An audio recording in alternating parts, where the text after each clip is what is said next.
Hi, everyone, and welcome to another episode of Keeping Up with Conspicuous. Now, I am joined by the lovely Michael Perez, and we are going to be talking all things tech today with him. So, for those that don't know you, Michael, one, hello, and thank you so much for obviously joining us on here. But two, for those that don't know you, if you were to describe yourself and what it is that you do, that would be a great start. Yeah, of course. So I can talk about, what I do is I essentially start off as a software developer, coding late nights in my room. And then before I knew it, I was always inching outwards. And now I run a handful of startups in the tech and media industry. And it's all going really good. So that's like the really quick breakdown. That was a nice easy snippet there, I must admit, because I remember when Helena first said that we had you to come on and we looked at what you've done. It was just, yeah, you've got a phenomenal background, I must admit, Thank which you. is, yeah, really good. So have you always been within like tech? Uh, as a kid, I've always loved technology. So as a very, very young kid, I grew up in a Orthodox Jewish home. We didn't have access to the internet, nothing. So, I actually loved it. So what I did with my bar mitzvah money, I went and I bought a whole bunch of, at the time when the 802.11 architecture for routers was just deployed, that's essentially wireless routers. They had to quickly create an encryption for it, and they called it WEP. I think the acronym was Wired Equivalent Privacy. It was everything but wired equivalent. I think within a few months, I think a couple of students released a paper showing that there was a flaw in the algorithm, and it was really easy to just break through a WEP 64, which is the standard encryption for what they would package them. And unfortunately, I kind of like got my little wireless keys as a kid, and I poked around, and I started getting internet from my neighbors. Eventually, they gave it to me anyways. But and then that was my little window into the outside world, and I fell in love with tech. I was constantly on my computer at home, and it was the closest thing I had to normalcy. So that's where it all started. And then I was determined that I wanted to be a software engineer ever since a very young age. Oh, wow. And it took me years to realize what I was truly passionate about was a subset. Like computer science to me, or programming to me, turned out to be a subset of what I love. I love science more broadly, and I found that computer science was a very effective tool to communicate with science and to tap into the things that I really love. Okay. That's so interesting because like you hear so many stories of as you're growing up, you always get told from a young age you need to know what it is you want to do, and you've got to work towards that. And I know for me, I've changed my path of what I've been doing loads. And my dream as a kid, I think my first ever dream was to become a vet. Um, and I never followed through with it. One, because I'd get too upset if I had to put an animal down. So then it was short lived. But it's nice that you had that dream as a child, and now you're living it really, aren't you? Yeah, I mean, I'm leveraging computer science each and every day. I spend like a decent portion of my day programming. But what I love a little more broadly, and I think we're going to do the deep dive eventually, is Yeah. biology, longevity research, and nothing goes to waste, especially when you do hard sciences. It might not seem like practical in many senses, but it trains us that abstract pattern recognition. It trains your problem solving skills. And more importantly, it gives you confidence and it allows you to navigate the world with your head up.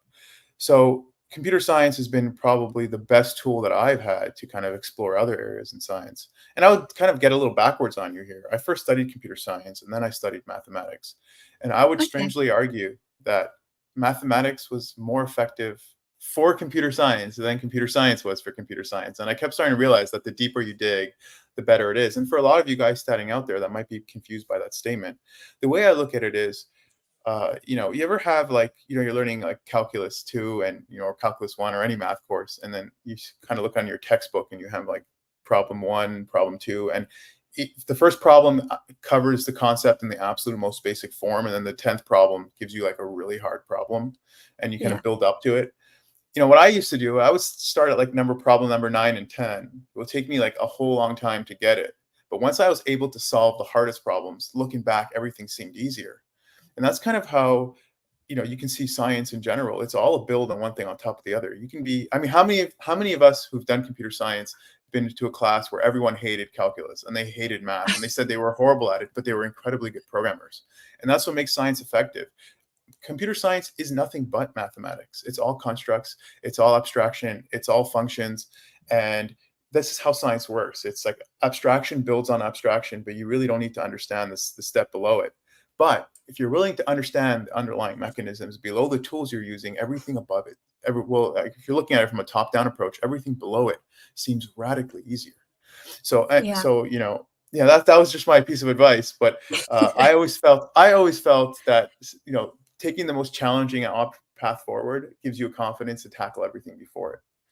Absolutely. And I know you're sort of saying computer science has been an underlying fundamental as such, but obviously you've now excelled your career within software development and you've got a lot of knowledge in that area. What other fundamentals would you say there are to software development? Well, it depends what software development you're going into. So it's extremely wide ranging. At least in my career, it started with app development, but then I moved into web development. And web development seems strangely intimidating for many people.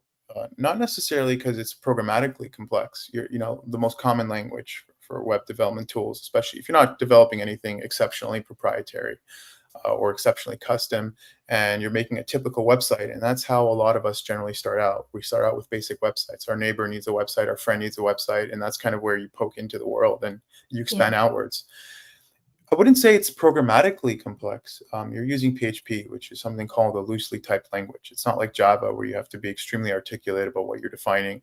Your system can technically have semantic flaws and a little bit of just logical errors, and the system will still chug along. It'll still flow. What's intimidating about people starting out with web development is the context, the environment. You've got multiple layers. You've got your Yeah. server. If you're, let's just say, for the sake of this conversation, you're running a WordPress site. You have your PHP and your SQL running in the back end. You have your HTML, JavaScript running in the front end. And when you're doing all these different layers of communication, the context is what's intimidating and what's confusing, especially if you're using asynchronous JavaScript on the front end to start pulling data from the server. So it's more of a brute force process and getting yourself, just doing the deep dive right away. And the way I look at it is WordPress is essentially, and WordPress is what 95% of what we use. And many people think of WordPress synonymous with like cheap templates, but those template companies are just leveraging the power of WordPress. WordPress is, think of it like an operating system for websites. We use the Yeah. term content management system, but really it's just like an operating system. It's like you got your Microsoft running on a server, and it gives you all these amazing tools right out of the box. And you don't have to reinvent the wheel. You have these open source tools that really smart people work together and collaborate in creating and maintaining. And more importantly, or equally important, there's a vibrant community of support. This is why I start saying WordPress is the best place to start. And for those who are just starting out and who want to sharpen on their fundamentals, sometimes getting just free templates, going through the code of the templates, understanding how the structure works within WordPress is an extremely important starting point. And before we do, and again, Lucy, I'm happy to dive into any direction you like. But before I think I dive into the fundamentals of software development with regards Yeah. to web development, maybe we take a little step back and talk about the infrastructure that's running that software and servers, because I Okay. think that's a starting point and a foundation that people often neglect to put in a certain enough importance on. And I would consider it akin to building a castle on a mudslide, right? So Okay. you want to get the foundation right, or else you're going to find yourself with exponentially more problems down the line. And that's how it works entirely with everything online, especially with Yeah. programming. It, Yeah. it yeah, it's those initial conditions that you want to get right, because those initial conditions often don't seem problematic when your system is small, but as your system grows, those become exponentially more problematic. And this is in Yeah. regards to almost everything in life, the scaling a company to hiring to all things we're going to talk about. It's that foundation that it's not about playing whack-a-mole early on. It's about having good protocols and a clear mindset and understanding what's needed to run something bigger, so you get those conditions right from the very start. Now, pulling this back to hosting, well, to your server infrastructure, there's different kinds of hosts. There's something that we call shared hosting. There's something called a VPS, and there's something called a dedicated server. And if you'd like, I'm happy to quickly go through all three of those, and then we can talk about, which one is best for you when starting out. And by the way, whether you're just someone who doesn't know much about websites and you're a company owner, whether you're someone who's about to graduate computer science and is looking to tap into the industry, uh, this conversation is relevant for everyone, because equipping Yeah. yourself with the absolute basics is absolutely crucial to getting started, whether you're hiring someone or whether you're the one actually doing the work. So yeah, so shared hosting is something that you'd find on sites like GoDaddy or HostGator. I don't know if you're familiar with those, Lucy. I'm not familiar with those two, but Oh, I think I know, yeah, yeah, roughly what it yeah, is. yeah. They're pretty big out there, and they run a big portion of like websites and hosting services. And the problem with those is that they're very appealing. They charge you just a few dollars a month. And they offer you the illusion of infinite support, and it seems like a no-brainer. And in fact, it's they're the best at marketing. They're honest. And the problem with that is that you get on $4 or $5 hosting. You're sharing infrastructure, so you're sharing one server with like hundreds, maybe sometimes even like thousands of other people. So they Yeah. break down the licenses, and you're sharing the same pipeline for information, and you're even sharing the same IP a lot of times. So if the IP gets blacklisted because someone else is doing something bad, you're going to start seeing issues on your end. Um, Okay. yeah, and it's all like cheaply made. So, server space is unlimited because they don't use high quality servers and all that. So I don't recommend that, even starting out, unless you're like really someone in your basement doing 1, 2, 3 stuff. Yeah. Avoid that at all costs. And then you have sites like then you have something called a VPS, a virtual private server. And that's where you start tapping into a fair middle ground, where you share common hardware of a physical server. So you're sharing CPU powered RAM, but it's kind of like your own isolated environment. And that works really well because you get your own licenses. It's a little more expensive, but it's also a lot more private. And to many And people starting out, that is absolutely a fair middle ground. The prices are sometimes really affordable, 15, 20, 30, $40 a month. And this way, you don't have to worry once you're far into development and your website starts getting some traffic. Your server's not going to crash. You're not going to have to deal with stressful support. so Yeah, so would that support both small and large enterprise companies, or would you say it's more small to mid?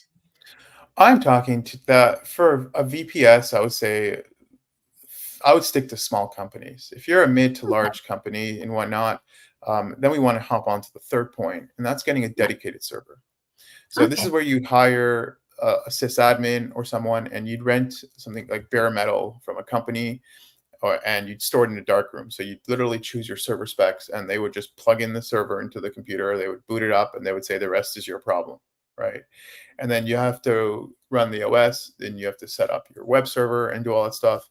And that's where you truly get power from, because you're just directly connected to the metal. You have complete control of your environment. And if you're getting 100,000, 10,000, 5,000 hits a month, um, yeah, that's maybe 5,000, not very much, but closer maybe to like 50 to 100,000 hits or plus. Some companies get Okay. millions. Yeah, it also depends on how heavy each request is, but for the most part, I would say dedicated server. So now, anyways, just pulling back here, if you can even be a mid-sized company, right? You might not necessarily be getting a ton of traffic. Your site might be extremely simplistic in the sense that it's not doing anything server intensive. Yeah, a VPS may be appropriate to you. This is where just asking around might not be a bad idea, but yeah, I would say between VPS and dedicated server. But moving back to the web development, starting out for your website, web project, or whatever it may be, I kind of have some tips that I kind of want to share with you guys. I'm Um, sure they'd love yeah. to hear it.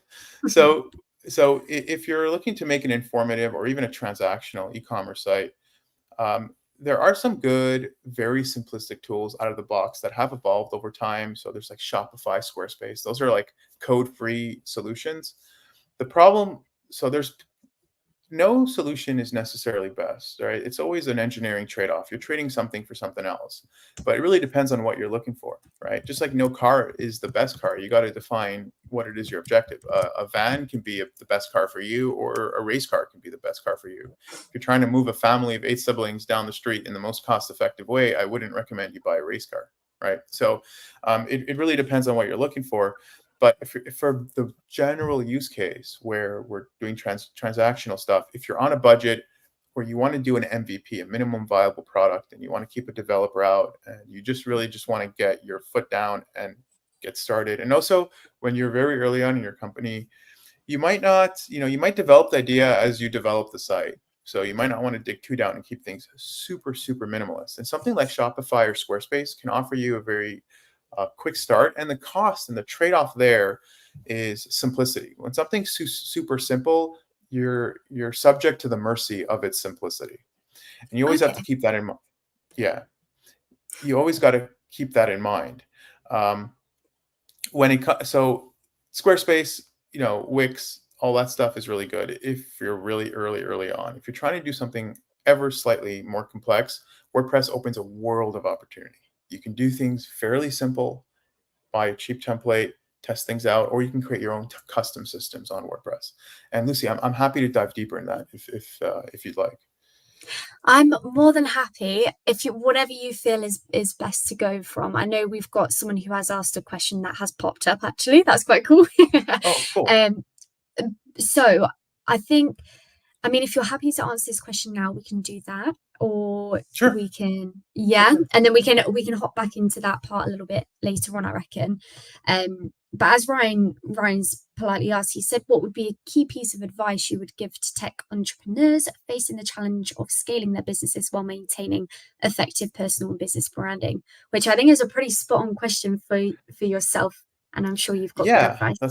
that is a spot on question. Well, it's not a zero sum game. It's definitely one or the other. And yeah, you when you're a tech entrepreneur and you're running the show, you got a whole bunch of challenges right in front of you. And the first piece of advice is knowledge is power. So we tend to hire people and trust, all their skill sets and whatnot, and that's how it should be. But at the very least, in these various disciplines, you should give yourself a working knowledge, so you can discern what you need to apply technical respect to, and what is BS. Because Yeah, sometimes you get burnt, right? And what you don't want to do is hire someone to help you with your branding, and then far in, you get 80% of nothing, and they tell you to wait because SEO takes time, yada yada. But if you're able to have somewhat of an intuition, believe it or not, that can help you navigate a ton of complexities. Now, he asked a really good question. So, if I were to understand, because the question is a drop broad, so I'm going to make some assumptions here. But, talking about growing the actual company, monetarily, revenue wise, while building the personal aspects like the brand, you constantly want to be oscillating. At least in my sense, I'm oscillating between two very discrete mental structures. So I'm either in 80/20. And it's always 80/20. So I'm either 80% in R&D, research and development, building internal infrastructure, and 20% maintaining my current client base, or I flip that and I'm 80% maintaining my current client base and 20% doing R&D. But I'm how come always, you my question, sorry, Michael. I was yeah. going to say, how come you've chosen an 80/20 split? Uh, you know, there's an 80/20 rule out there, but that always seems to have some like beautiful elegance to it. But it is somewhat arbitrary. But Yeah, I guess what's important is most of the time I'm focused on something and then I'm growing something else. But when I'm doing yeah, the major thing, and when I'm doing 80% R&D, it's not a very long period of time that I'm doing that, because that of is a course. very intensive time. I'm like growing a beard. I'm living in my place, just drinking Red Bulls, and I'm doing a few things. I'm studying all these surrounding services that I'm not capitalizing on, and I'm also focusing on my internals. So if I'm doing hiring, or I'm doing additional training, or I'm creating SOP guides, and I'm working on my internal brand. So Yeah, this is all a little esoteric or a little abstract here, but um, it's at the point that to I believe it was Michael who asked the question.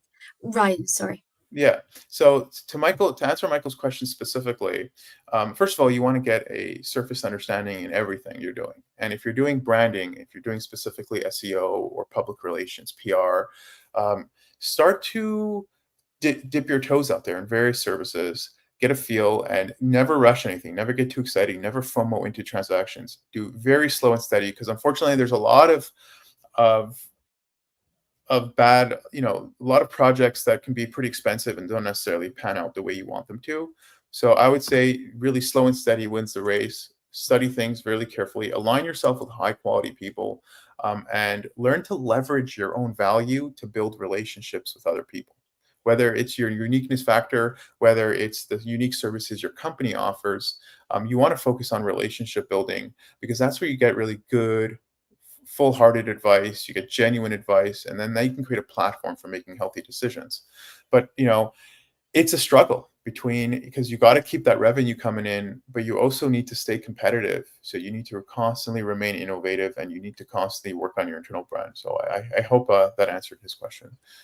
Absolutely. And I think one thing you did touch upon is obviously the research and development side of it. As you said, if you're going the 80%, you're going to go into a bit of that spiral, and it has to be for a shorter period of time. But I think it's so important with software development and the tech industry as a whole to stay up to date, because I'm sure you've probably seen so many different innovations come out throughout the years and different advancements. You have to be on top of it. And as I said, I'm sure you've probably seen a lot of that during your career. Yeah, I would say complacency is the death of you, and Yeah, especially in the tech industry. You have to be kind of like a digital pyromaniac. You have to be completely comfortable with burning everything down once you've just finished learning it. Like, languages change really quickly, structures change really quickly, and they're moving quickly at a more quickly pace. So we're kind of moving at an exponential rate here, where our predictive power in tech is almost fleeting away from us. And it's like, even like, we're not even having enough time for the technological advancements to find true application. It's already the next thing. And we can talk yeah, about natural language processors, we can talk about GPT and all that cool stuff. But yeah, you have to understand that you're in a very abstract world, and anytime you learn a specific language, even if you never use that language, it's the concepts that are extremely valuable that you can reapply. So don't feel too attached to anything, because again, it's very hard once you've just learned the language and you've just started like getting comfortable with the development style, to realize that there's now new tools out there, and it's like, oh, I don't have time to relearn it. Like, I finally can make a website this way, and now they're telling me that there's this new tech. But get comfortable being uncomfortable and learning new things and spending time. And this is kind of where I'm constantly 80/20, because you really want to stay on your toes all the time. It's very easy to get caught in patternized work, stick to what's comfortable. But if you do want to grow and you want to be effective in the competitive landscape, especially as a tech entrepreneur, you've yeah, got to be extremely comfortable with the constant learning curve. yeah. Absolutely. I think that's a really valid point. I think I like the little catchphrase, be comfortable being uncomfortable. Yeah, that's a good one. But I don't think we've discussed this prior actually, but I just was thinking one of the topics of conversation that's come up a lot recently, which you might have a bit of sight on, is the low code, no code, and how this is becoming like quite a big thing within software development at the moment. Now, I know there's people like yourself who have come from a really technical background. You've learned the ins and outs, the coding and everything like that. So I'm interested to see, from someone who's gone through all the learning and having to go through all the technicalities for this area of development, what's your thoughts on the new approach of low code, no code? Yeah, Lucy, that's honestly a great question. Um,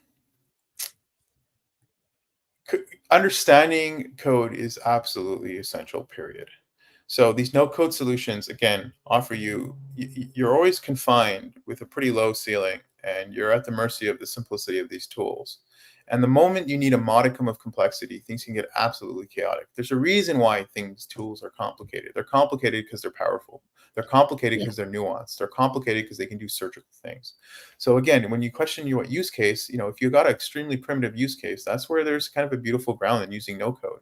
But um, if you want to be an effective developer, and you want to have a strong uniqueness factor, and you want to make beautiful websites or beautiful software systems, uh, you're going to have a much harder time competing in a landscape of people who are highly technical, highly trained, and highly experienced using no code tools. yeah, So, but looking at no code as another tool in your arsenal can be in a very effective time saver, right? yeah, Because it can yeah, take a lot of the grunt work away from you. And for some certain use cases, you're saving 5, 6, 7, 10, 15, 20 hours of work. So like Squarespace does beautiful sites if you've got a very pretty primitive use case and your client is not necessarily planning on scaling, right? But Yeah. also sometimes you don't want to get into the trap where you are now, Squarespace might be good, but you don't want to find yourself in this vicious cycle of having to take an incremental step forward where you can't build on the foundation that you started with. You've got to constantly tear down and rebuild, right? And this is a case where tearing down and rebuilding is not necessarily ideal, because if you operate with a frame that has a wider scope and you're looking in a broader time frame, then you would make radically different decisions than you are making in a narrow time frame. Because when you build on a foundation that you can scale on, then yeah, and this is when I build systems, I'm not anticipating for just this deployment. I'm thinking for 5, 10 years ahead for the client, especially if they have a clear vision. And when you work with a client, believe it or not, you're not a magician, it's teamwork. So when the Yeah. client comes prepared, and for me, a signal for like software development is when they have the text already ready and they know what they want and they're pretty specific and they've got sites they like and what they like about them. If they come with that information, that gives me a feeling that they've kind of thought ahead. And yeah, so to answer your question, context dependent, definitely good for starting out. And if you have no coding experience and you find yourself just really forced into no code, take a boot camp. Take 6 months. It's intensive. You'll learn a ton. Like those coding boot camps. I don't know if you've heard of them, Lucy, but a lot of people don't necessarily go do 4 years of college. They do like the 6 months boot camp program, and it kind of Yeah. gives them just enough to kind of learn how to learn and to understand some of the technical complexities of object-oriented code. And yeah, from there, that's a great launching pad for many people. So context dependent. Absolutely. Yeah, Yeah, no, I agree because I've seen many different views about it. A lot of positives, if I'm honest. And I've seen a lot of my audience in LinkedIn, they love it. And it's because it opens up so many opportunities for those that maybe haven't had that technical upbringing, and it exactly. gives them that opportunity. Exactly. If that's a launching pad, if that opens your mind, because sometimes even just jumping up to like programming is such a high leap that many people just feel too intimidated to take it. But if it opens up your mind and it starts inspiring ideas, and that's just a tool that you can leverage for your next step, that's 100% agree. And also, these tools are becoming a lot more sophisticated. These simplistic tools like no code, and with the advancements of natural language processors like GPT, you're going to see that the window of application for these no code tools is going to be widening and widening. Where Yeah, I would look at GPT as like a collection of all students' data, all the world's data, and you kind of just get the median, right? Or you get the mean, and you're just right slap in the middle. It's your average B student right now. Your GPT for your task is a great average B2 student. It's not threatening really people's jobs. It's a very effective, virtual assistant. And for yeah, everyone who's doing extremely simplistic work, yeah, they're maybe a little bit replaceable by GPT. But anyone who's doing anything highly technical, it's really nothing more than an aid to deal with very specific areas where you have grunt work, where it saves you a ton of time processing Excel, taking 50 like names and switching the first name with the last name, like that stuff they can do in 4 seconds, and it does a really good job. Writing a function to send an email, super good. But yeah. anything complicated, you still need humans for now. And do you reckon it's going to get to that point where AI is that A+ student? Yeah, I have a bit of a dystopian view on AI. Okay. Yeah, um, I there's two schools of thought. There's a school of thought that, although AI might be advancing now, the whole idea of having generalized intelligence is all out of reach. And then don't worry, we're always going to have the off switch. We're going to create this sandbox environment for Yeah. this God we're creating, and the God in the sense that they're infinitely smarter than us. But we'll always have that off switch in the background in case things go sour. But I would compare that, and it's also like when we talk about AI, we got to realize how limited the tools we have to properly assess the situation. And I think a good analogy of that is, instead of trying to understand how something smarter than us might behave or what ambitions they might have, it's important to look at how something less intelligent than us is so confined and limited to understanding the bigger picture. So you can talk about ants, you can talk about monkeys, but we can talk about monkeys for a second, because they're not like, if you were to try to find our closest species or relative here, that's that we're more intelligent from, and then you can see how vast that the intelligence is, but more importantly is the ambitions, and how we impose ambitions on things that might be radically smarter than us. If you look at monkeys, and let's just make this conversation super simplistic, they just want bananas, right? Like they're just looking for food. And when they go on the screen and they do all these cool things, like they memorize, like buttons in certain orders and stuff like that, you're like, whoa, that's crazy. But you can try to teach a monkey calculus or algebra, but it's just doing it. It's just memorizing those things on the screen so it can get that banana. Yeah. And they're not looking to the skies. They're not like looking at the world philosophically. They don't understand the implications of algebra. They don't understand the broader implications of what they're doing. They don't understand the broader implications of addition and subtraction. Their objective is to do whatever it is they're told, so they just know somehow doing things in a certain order will make a banana appear from the top of the cage, right? So, it's like, imagine like the monkeys got together and they were like, imagine we created this thing that was a little smarter. It would be so good at getting bananas. We would never need to do anything. It would just bring us bananas every day. And it's kind of foolish, because if they were a little smarter, we would start talking about philosophy and algebra and art and paintings. And it's just like, to explain a painting to a monkey is like, good luck. It's absolutely impossible. There's too much of a bridge. And Yeah. I would look at AI as the same way. So we're here all trying to predict what a higher level of intelligence, what ambitions it would want, is a very difficult process. And I think if we were to make this conversation even more interesting, and we look into the stars, and one of the most interesting conversations to discuss when you do look into space is the Fermi paradox. So Enrico Fermi was a physicist, won a Nobel Prize, and he essentially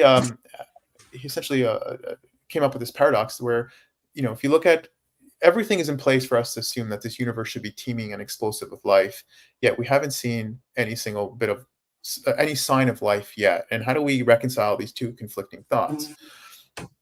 And one of the propositions to the Fermi paradox, interestingly, is that maybe maybe heightened intelligence doesn't have that expansionist territorial mindset. Maybe they're all out there, but Okay. they don't care to be seen. And or perhaps we're absolutely so insignificant that it's just like when you're driving on the road on the highway, you don't necessarily pull over to look at a bunch of ants, right? Yeah. It's just I like wouldn't. they're insignificant. They don't bother us. We're not going to go out of our way to conquer them or kill them. But if there was an ant colony on a new real estate property you just bought, you might kill them without a second thought. So as long as we might not have anything they want. We might be entirely irrelevant, and we're here wondering why no one's coming to say hi. I mean, that's a very interesting outlook, I must admit. I haven't heard that before. So, Yeah. and I know, there's probably so many things we could talk about. And I don't know whether there's any specific points that you want to talk about at the moment, Michael. But I'm happy to Oh see. yeah. Yeah. It's up. Yeah, yeah. I'm happy to do a deeper dive in AI, or we can go back to the fundamentals of software development. I mean, yeah, it's up to me. It's completely up to you. But maybe I can talk more about, for those starting out a company, and some bits of advice, and for those who are transitioning from college to the workforce. Yeah, I think because obviously I know we're a little bit tight for time and we could probably talk for hours and hours. It might be good to round up on some points about the advice you would give actually. And then maybe we can get you back on if you're happy to, and we could dive a little bit deeper into other areas as well. Because it's so Of course, interesting talking to you. of course, of You've got course. a really interesting outlook. Yeah. So I think one of the things we discussed before we got on air is the challenges of scaling. So, Yes, yeah, some challenges tech companies might face. Happy to kind of quickly elaborate on some points right there, and I'm going to make this more absolutely. actionable. Okay. Yeah. So we discussed earlier, when growing a company, we discussed really quickly being okay with tearing down and building structures. So never fall in love with any specific internal flow. Understand that as your company grows, you really want to be able to adjust your structures to fit that. And you want to have structures from the very start that are designed to mold to growth, but growth can happen sporadically. So be okay with tearing down and rebuilding. Okay. Find really good internal tools, and like stuff like like management tools like Notion or Slack. Find out which one's good for you. Do the deep dive. Go even watch a ton of YouTube videos where they compare your options. Isolate. This is what I would do. And I would get down to my last 2 or 3 options that seem best fit for my company. If I fall in love with one specifically, I might go for one, but I might try 2 or 3 for a week and see which one, and sometimes one tool is like perfect, and then it's got like 2 or 3 things that you just can't seem to work out. And because of that, they're like deal breakers. So Yeah. it's really hard to know these things unless you actually try them. SOP everything. Try to constantly look at yourself in the mirror and go, what is it that I do that's exceptionally unique? Everything else, patternize it and delegate it downwards. Put it in an SOP. And so instead of having to re-explain the same thing to any time you hire someone, have it in one spot. So if you find yourself onboarding for the first time and you're going through this long WhatsApp conversation, giving them instructions, instead of that, put it in a Notion file, put it in an SOP, make it actionable, because you never know what happens with recruits and you might need it again. You might hire another employee or that employee might go. So you're going to be constantly saving yourself time. Set up clear protocols for communication. So have like Yeah. everyone work in their own isolated pockets with very clear rules so they can pass information on to one another, especially if you're a tech startup and you deal with a lot of intangible stuff and your team is abroad. And Yeah. instead of you working 8 hours a day from 9 to 5, some of us work 24 hours a day, because if you're in the Philippines, you're 12 hours apart. So your 9 a.m. is their 9 p.m. and your 9 p.m. is their 9 a.m. So if you make clear protocols for communication, you put stuff in Notion and there's strict rules for someone to take over, you can be getting 24 hours of work a day, not just 8, and you can have an advantage over your competitors. That's a really good point. Yeah. Uh, Also, become a master of, like, in my specific case, everything that we do in the company is stuff that I have experience in doing. So this allows me to navigate better as a leader, where I can again discern what is technical complexity. I know how to ask the right questions. I know how to optimize things. And I know how to discern when someone's not doing a good job and someone's heading down the wrong path. So instead of investing more time, I'm able to cut out problems fairly quickly.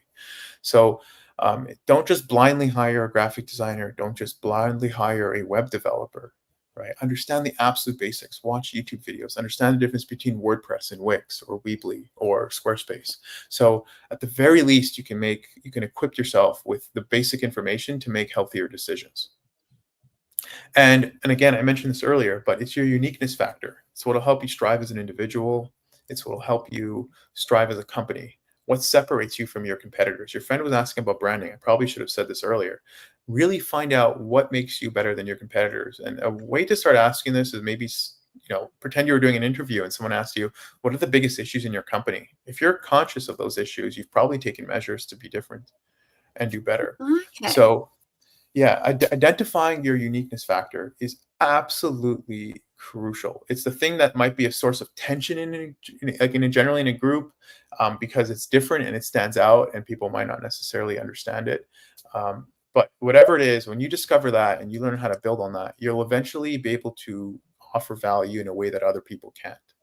So yeah, I definitely focus on that. Yeah, I that's think I think that's a really good point though, because there's a lot of businesses where they identify it as their business. Like when they're marketing and getting themselves out there, it's the business that they're focusing on, which from what you're saying is probably quite a common mistake, because you, as you said, that personal identity and uniqueness behind the business is sometimes what people buy into, because people buy into people right. to a certain extent. 100%. So People fall in love with people. They get inspired by people. They don't get inspired by companies. Yeah. absolutely. Yeah. And I think, You see that on social media. Like, someone's yeah, a real estate agent. They keep showing their houses. No one really cares if you sold a house last week. They want to know advice from you as an individual. Yeah. absolutely. And I think that the points that you made as a whole, I think throughout this whole podcast actually is going back to that building a house on a mudslide. When you're starting software development or building a website, or if you're going to build your business, it's those foundations and fundamentals, sorry, that is so important to get right.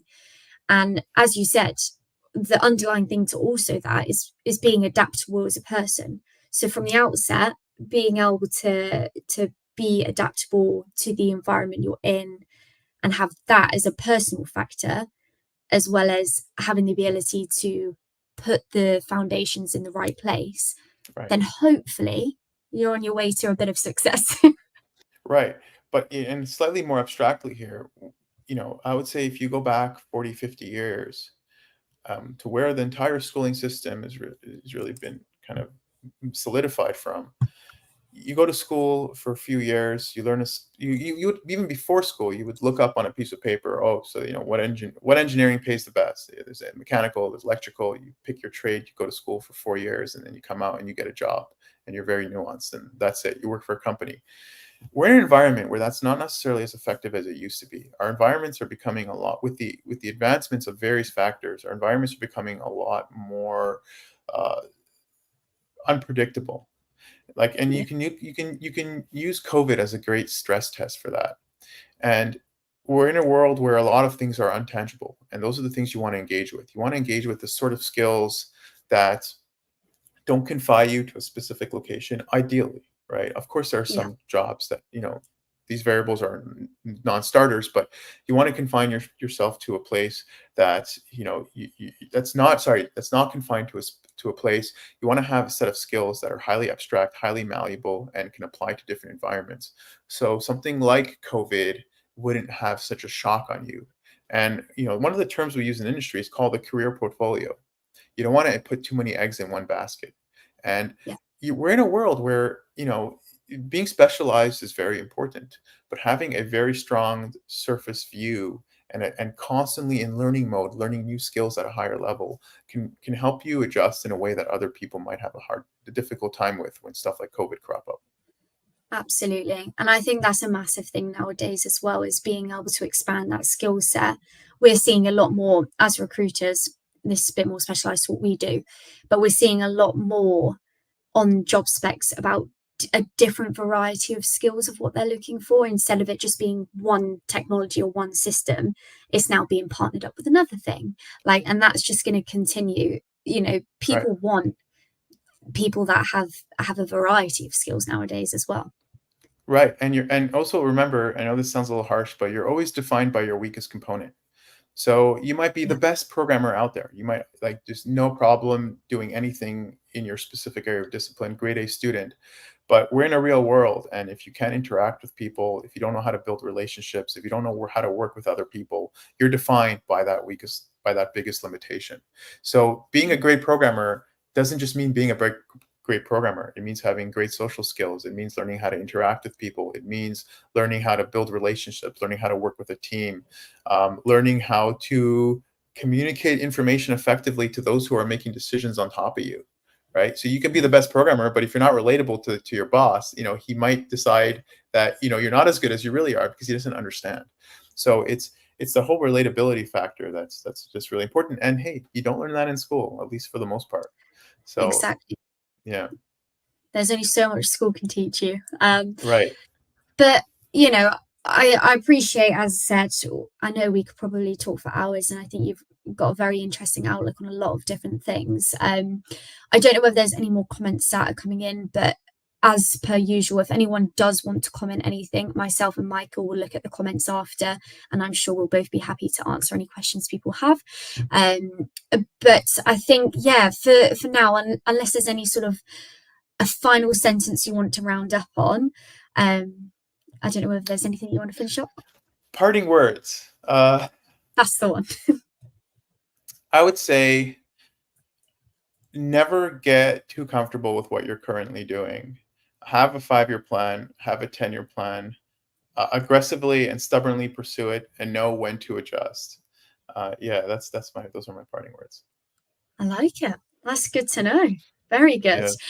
Well, as I said, Michael, I'm sure we'll be speaking again soon. Definitely want to stay in contact with you, because I think even from your page, if people don't follow Michael and they're watching this now, definitely follow. I know you do a lot of talks. You're involved in the community, the tech community, massively. And myself and Helena have already learned a lot just from talking to you. So it's been lovely. So I know we've got one more comment, that Ali, we will answer that after the podcast. So for now, we will be live again next week. But Michael, honestly, it's been an absolute pleasure talking to you. I'm sure the audience have loved hearing your thoughts. Thanks so much for your time, Lucy. I appreciate it. No worries. Have a lovely day, everyone.